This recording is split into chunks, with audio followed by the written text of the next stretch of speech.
Thank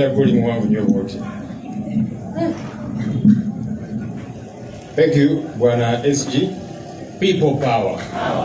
Our power. People power. NUP. Everywhere. We want to welcome our leaders from across Kampala. I don't know if the SG or the Deputy SG mentioned. We have begun to meet our leaders at various levels, and we want to keep doing this regionally, sub-regionally, if you like. And so we have started with Kampala as the sub-region. Our leaders are flag bearers, those who went through, those who were rigged out, our mobilization leaders at various levels. So we started with Kampala as the sub-region to connect with them, to keep moving. There's a lot of work that has got to be done, and that's what the people of Uganda expect of us. Yes, they saw the way the election did happen, and that chapter has not been closed. So for that chapter not to be closed, we have got to keep connecting and readying ourselves for the task ahead.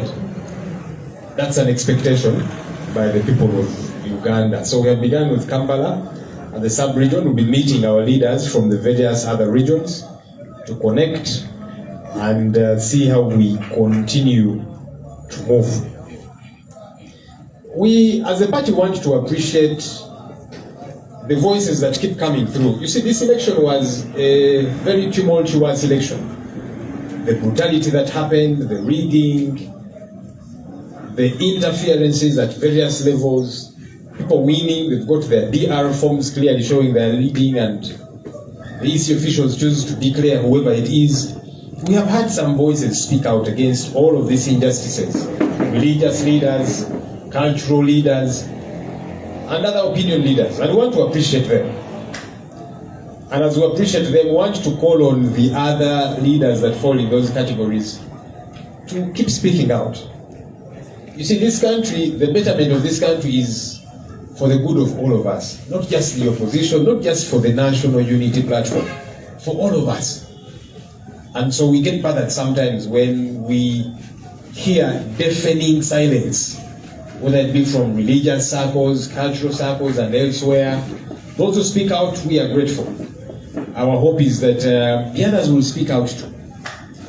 Never have we really expected religious, cultural, and opinion leaders to speak out in support of NUP as a political party. No, but good governance is for all of us.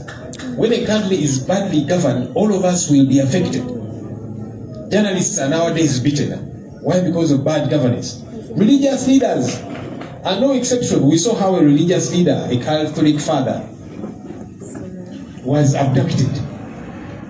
So silence presupposes that this is only business for NUP and the opposition. No, this is business for all of us, and we should all make our contribution. So we would like to continuously call upon everybody with a platform, religious leaders, cultural leaders, opinion leaders. Don't wait for your turn to be abducted to happen. Because if you don't speak out for those who are being abducted now, for those against whom injustice is being meted out now, when the time comes and you are facing it rough, no one will be there to speak for you. So it's got to be collective efforts. The siege at our president's home continues to happen by police and the military. We have had some few spokespersons of government previously say, well, no one is looking for the Honorable Kyagulanyi. He is free to be at his home and so on, but the siege continues to happen. The military and police are still heavily deployed outside his home, inside his compound as well. That continues to happen today. The state has yet to tell us what they are doing there. We want to know. And if there's no clarity about what you're doing there, please leave. There's a lot of work that security forces should be engaged in. There's insecurity happening in the city and in our country, as you have been seeing. There's a lot of theft, robberies, armed robberies, panga-wielding men. We have seen the videos, hacking people, stealing their property and so on. All this is security. This insecurity is what you should be engrossing yourselves in.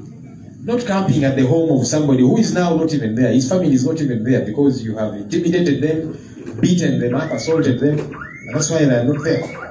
So that barracks, that whole barracks that is deployed at our president's home, should be deployed within the city to keep law and order, to make sure people's property is safe, that panga wielding men are not hacking them, and all of that. Get busy with the things that concern you.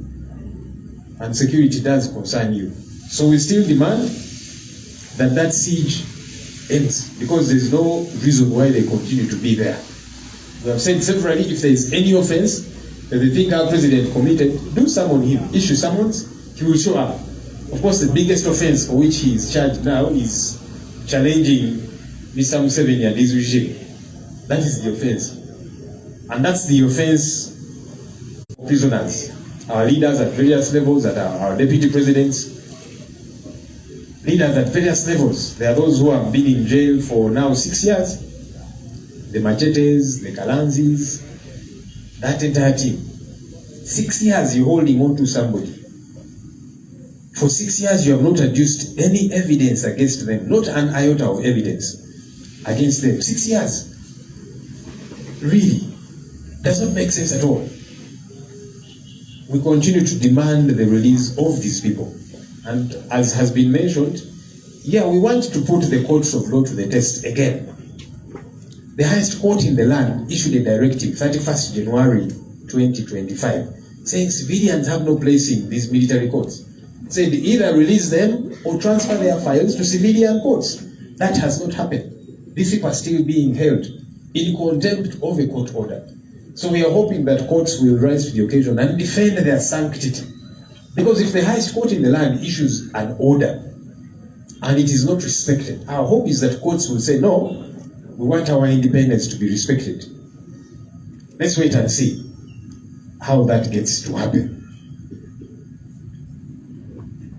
Finally, and maybe related to that, our courts of law are grappling with numerous pending cases. 167,000 cases are pending before our courts of law. Why? Because there's many of these people that are just held in the system there. They are kept on remand for year after year. Prosecution is not adducing any evidence. They are saying these are terrorists, they are inciting violence and so on, and all these other ridiculous offenses. No evidence is brought. We hope that courts of law can dismiss some of these. We have actually asked the courts to please dismiss these cases so that we declog the system. When you have 167,000 pending cases before you, some for years, dismiss them for want of prosecution, because prosecution is not adducing any evidence for 6 years. And look, we are not directing the courts of law, because courts of law should be operating independently. But we are also talking the law that is written in our law books. It is not proper for this to go on this way. And anyhow, as lawyers, we have also asked court and said, dismiss these ones for want of prosecution. Our hope is that we shall see the judiciary rise to the occasion. Finally, the issue of upcoming LC elections, it's been talked about severally. Just to emphasize that as a political party, we need leaders at all levels. And that's why for these elections too. Yes, our elections free and fair, even a child knows. And by the way, for an election to be free and fair, it does not happen on just election day. Elections are a process. The process begins with campaigns. When there is immense brutality, that affects the election. When a leader, a presidential candidate, cannot go out and campaign freely, that affects the credibility of the election. And so the free and fair election that people talk about is not just on D-Day. Even on D-Day anyhow, we saw what happened. But it's an entire process. But we are saying we're not going to stop pushing back. And so we are telling the country, let's get set at every time. This regime wants us to get tired of leadership issues. They want us to take the back seat. No, we are not going to take the back seat. Problematic as our democratic processes are, part of pushing back is to say we are still here, we'll keep pushing back. We'll keep pushing the envelope. So we need all levels of leadership. We have just finished the processes that we have been through, and really we have not finished. Because at various levels, these are being challenged. But we are saying, yes, LC1 elections are around the corner.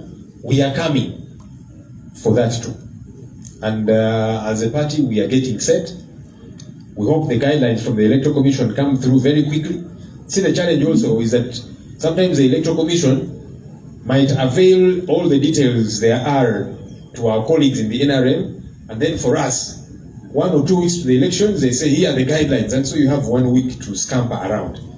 Our hope is that the Electoral Commission will release all the guidelines that are required in good time.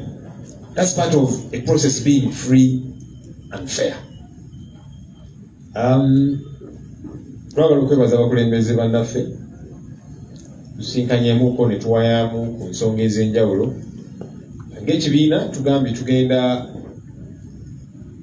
kuddamu okusinkana abakulembeze baffe ku mitendera egy'enjawulo, naye nga tugenda kikola ku sub-regional level.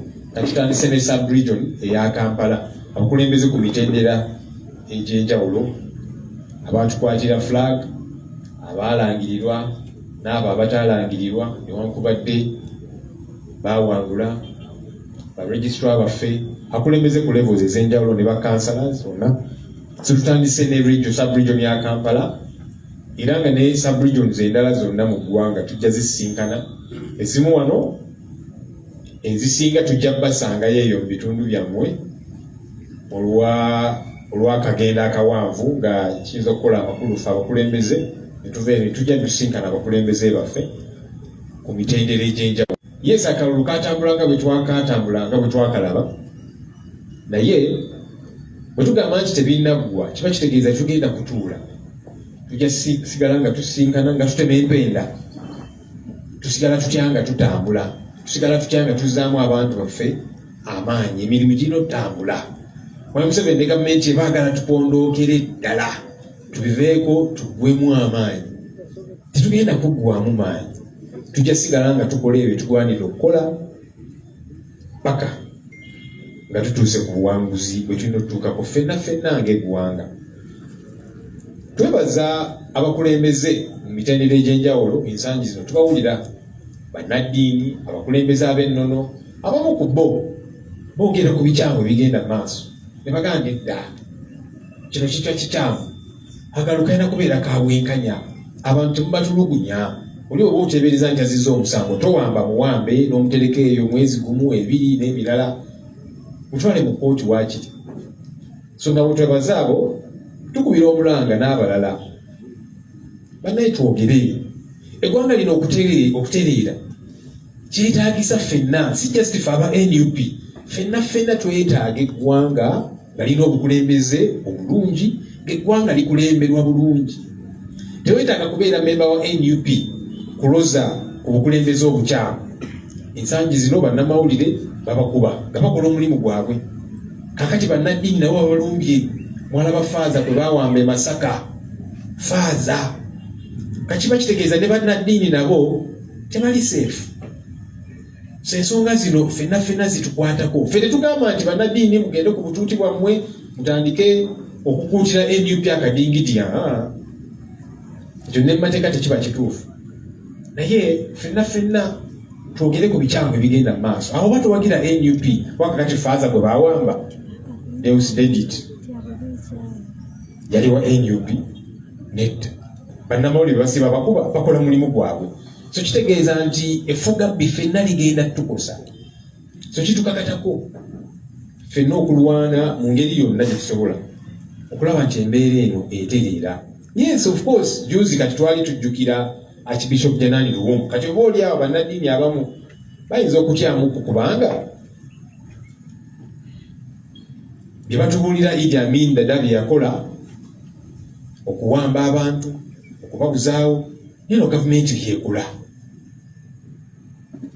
Abantu bangi bazze battibwa. John Bosco Kibalama myaka 7 kati baawambibwa era gavumenti nekkiriza ng'eyita mu prime minister Nabbanja anti oyo twamukwata alina emisango gye yazza ne kaakano buuza baamutta Bakanata Muhammad n'abalala bangi. So kati oba oliawo bannaddiini abamu bayinza okugamba waayi we naayogera ennyo nange nnyinza okufuuka nga Janani Luwumbu. Wera ne bw'otaayogere obukyamu bujja tukosa. So twebaza abakulembeze baffe mu ddiini, abakulembeze baffe mu nnono abazze boogera ku bikyamu ebigenda maaso mu ggwanga. Tusaba n'abalala ffenna libeere katala lyaffe ffenna ng'eggwanga, lino eggwanga lyaffe ffenna era kikulu ne likulemberwa obulungi. Amaka ga pulezidenti waffe Magere, poliisi n'amagye bakyalemeddeyo. Bagenda ne beebuzaabuza nti Oweekitiibwa Kyagulanyi tewali amunoonya era tewali amulondoola, naye bo tebavaayo, bali ebweru ne munda mu kompawundi bakyalimu. Banga ttono bamenya enju ne bayingira ne bakuba mukyala we. Tuzze tugaa nti bwe mubanga mulina kye muteebereza nti pulezidenti waffe alina omusango gwe yazza, lwaki temumuyita mu butongole kituyita summons ajja awoze omusango ogwo gwe mumuvunaana gw'okuwakanya Mwai Museveni, kuba kati gwe musango omunene gwe yazza? Lwaki temumuyita? Naye bakyalemeddeyo eyo mu ngeri etategeerekeka. Tugaba abapoliisi bano n'abamagye, ensangi zino mulaba abantu bakolebwako obulumbaganyi, ebyabwe ne bibbibwa, kati ab'ebijambiya ne ku kamera kati tubalaba n'okubalaba, ne balumba wa booda ne bamutematema ne bamuggyako booda ne batwala kino naki. Eyo muveeyo ebarakisi ennamba ejjudde Magere, mugende mukwate abo abamenya amateeka. Eri gye muli tiryaliyo, naye obumenyi bw'amateeka bugenda mu maaso, mwe muli eyo mwefudde bize. Mukole ebibakwatako. Kati buno obumenyi bw'amateeka bubakwatako. So tukyalindiridde kuba gavumenti ekyebuzaabuza. Twagala poliisi n'amagye bave mu maka ga pulezidenti waffe. Temulina kye mukolayo eyo, agamba kasi gammwe eyo si crime scene, nti waliwo ebikolobero ebyakolebwayo, kubanga bwe bwebiri nga temubitubuuliranga. Munaatumenya nti tetuli mu cooperating, kubanga bw'ogamba nti amaka g'omuntu waliwo ekikyamu ekikoleddwayo kikakata ku muntu oyo nti kakati twetaaga obujulizi buno naki temubikolanga, temutubuuliranga anti kino kyekyakolebwa nekikyamu, twetaaga kino, twetaaga nakiri. Ab'enganda zaabwe n'abalala bazze bagezaako okugenda ejuzi balooya bagendayo bakuba bakube.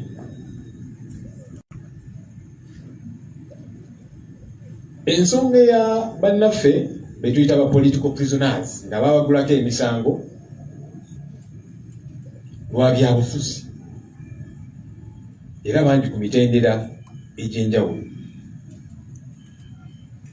nga bwe tubabuulidde twagala kooti.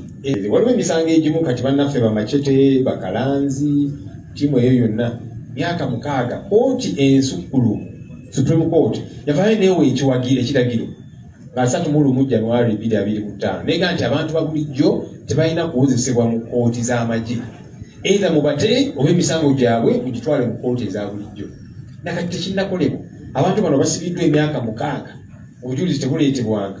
Kati twagala kooti etubuulire yetengeredde oba etubuulire amazima nti munnange naffe tuli mu kutya, kubanga kooti ensukkulumu yawe ekiragiro kino lwaki tekiteekebwa mu nkola, lwaki ekiragiro ekyo kinyoomebwa. Kati twagala kooti yerwaneko kubanga kikkirizibwa mu mateeka. Ate n'ekirala, kooti mu ggwanga lyaffe zirina emisango 16,700, 167,000 cases ziri awo tezikolebwangako, zikyali mu process. Mingi kugina emisango bano batwalayo state tenaba ready, terina bujulizi, abantu babeera eyo bali ku remand, emisango tegiggwa. Tusaba kooti abantu bano mubate emisango mugigobe, kubanga ne mateeka mu ekiri government state prosecution bwebanga tebaleeta bujulizi ebbanga lino lyonna mwaka gumu 2 3 6 etteeka ligamba omusango ogwo gulina kugobebwa. Lwaki abantu mubakuuma eyo? Amakomera gajjula dda, abantu basula kagongo abaddeko mu makomera mutujulira bw'oba weebasaawo oluvaawo nti ogenzeeko emmanju bw'okomawo ekifo tekikyaliwo oba olina kugwira bano abaliwo already. Amakomera gajjula dda. Lwaki? Emisango egiri mu system egitaggwa myaka 6 toleetanga bujulizi. Lwaki emisango egyo tegigobebwa bannange? Aye ne bagamba ate kakati court case backlog, amakomera agaffe gajjudde n'ebirala. Obuzibu buva wano. Twagala obuzibu obwo bugonjoolebwe. N'ekisembayo, yes, akalulu ka LC1 kabindabinda. Ffe ng'ekibiina twagala obukulembeze ku mitendera gyonna. Yes, akalulu twakayitamu, buli omu alaba engeri gye kaatambula, obutali bwenkanya, obuyitirivu. Ate nga bwe tugamba akalulu ebeera process, akalulu si ka lunaku lumu, ebeera process. Kati candidate bw'aba tasobola genda n'akampeyini nga lwagenda okampeyinga, abawagizi babakuba emiggo bwe batulemesa n'ebirala. Ekyo nakyo kikontana n'akalulu okubeera ak'obwenkanya. Naye gavumenti eno eyagala ebyobukulembeze tubiveeko tupondooke tugambe nti tubivuddeko, tetugenda bivaako. Baagala tunafuwe tuggwemu amaanyi. Era nga basakisingamuko okuba kati akalulu ke twakavaamu, mulaba abantu abavaayo okulonda baali batono. Nga ku miggo gino gye tulabyemu kalulu.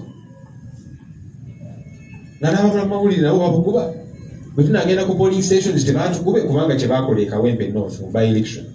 Baalumba ne zi polling station ne bakuba abantu. Kati abamu boolyawo ne batya ne bagamba waayi kambeera eno nga bwe nsabira omukulembeze wange Kyagulanyi ne bwe naagenda wali bayinza okunkuba. Baagala tupondooke, tetugenda kupondooka. Kati n'akalulu kano aka LC1 akabindabinda tugenda keetabamu. Yes, tumanyi nti obwenkanya butono, effujjo lingi. Ba RDC kati beefuulira ddala ekitategeerekeka. Nga ba RDC be basalawo nti kati ono mulangirire, ono temulangirira. RDC obwo buyinza obujja wano obwa RDC bwo. Naye kati beefudde be bali in charge, bawamba n'okuwamba akakiiko k'ebyokulonda. Naye tetugenda kupondooka. So n'akalulu kano tujja tusaba akakiiko k'ebyokulonda kaveeyo n'ennambika ng'obudde bukyali. Tuleme kulinda ate wabulayo wiiki emu, wiiki 2, ne batubuulire nti kati bino bye mulina okukola nga tulina wiiki emu, wiiki 2. Mutubuulire nga bukyali. Tweteeketeeke ku lw'akalulu kano. Mwebale nnyo bassebo ne bannyabo. Munzikirize as I do wrap up to invite our Deputy President in charge of Eastern Uganda, the Honorable John Baptist Nambeshe, to address us. You're welcome, sir.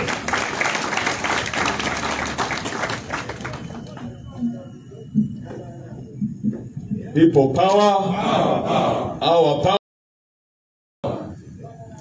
I will commence with the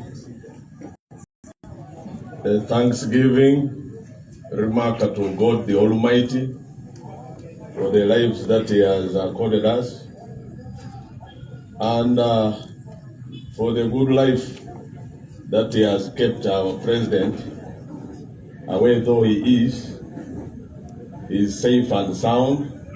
I will commence with greetings from him. I am delivering greetings from the President. He has encouraged us to remain firm, steadfast, and always available for the struggle. It is rather unfortunate that I cannot play the greetings. They are brief, concise, and to the point. At least the leaders we met in the morning